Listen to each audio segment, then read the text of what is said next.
Let's start with reading resources. If we want to read a collection resource like authors, we would send a GET request to API/authors. That then results in a 200 OK with an authors collection in the response body. A 404 not found is also possible if the URI doesn't exist. In ASP.NET Core, we didn't have to code anything for that. The framework handled this for us. If we want to read one specific resource, we add the ID in our case, and we must get back a 200 OK with the author in the response body. If the resource does not exist, a 404 is warranted.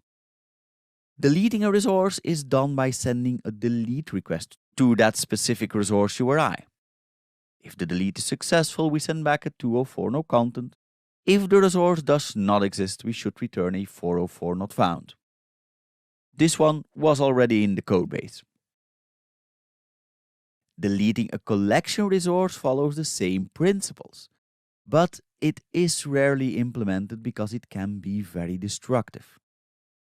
For creating resources, we have to make a separation between those requests where the responsibility of creating the URI is at the server versus when it's at the client or consumer of the API.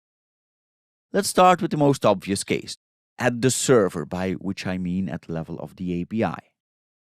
To create a new author, we should send a POST request to the author's resource with the author representation as the request body.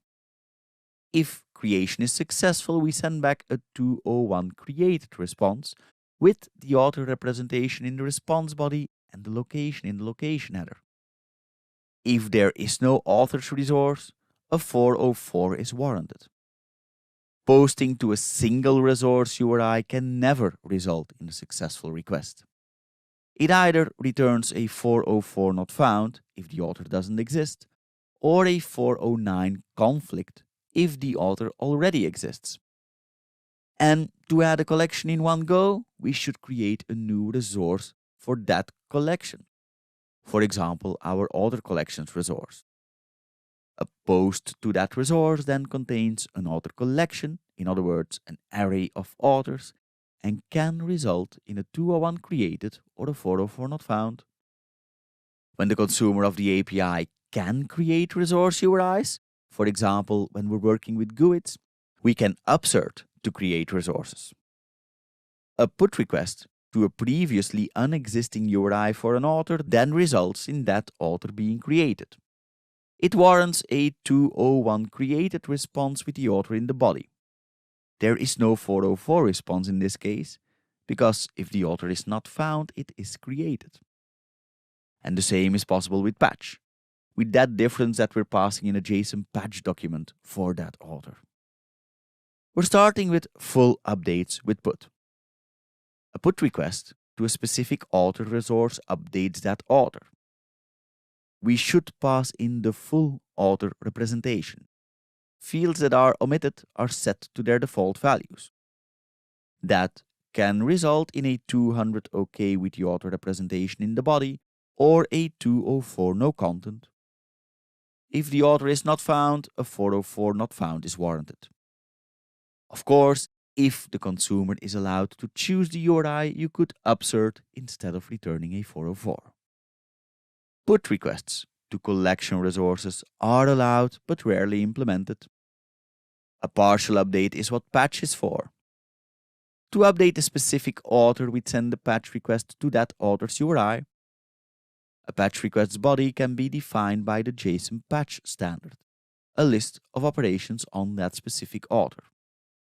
If the patch is successful, a 200 OK with the updated author representation in the body or a 204 no content is warranted. A 404 not found is returned if the author isn't found, unless, as said with put, we're upserting. Patch requests to collection resources, just as put requests, are allowed but rarely implemented. And that should cover all our use cases. When in doubt, have a look at the method safety and method idempotency table. That will help as well. Now, there are also other status codes that can be returned. A 500 internal server error is always possible, and once additional functionality like validation is added, a validation specific code can be returned. But this overview is the gist of it, and it should go a long way in mapping required functionality to an outer-facing contract. Let's have a look at the module summary.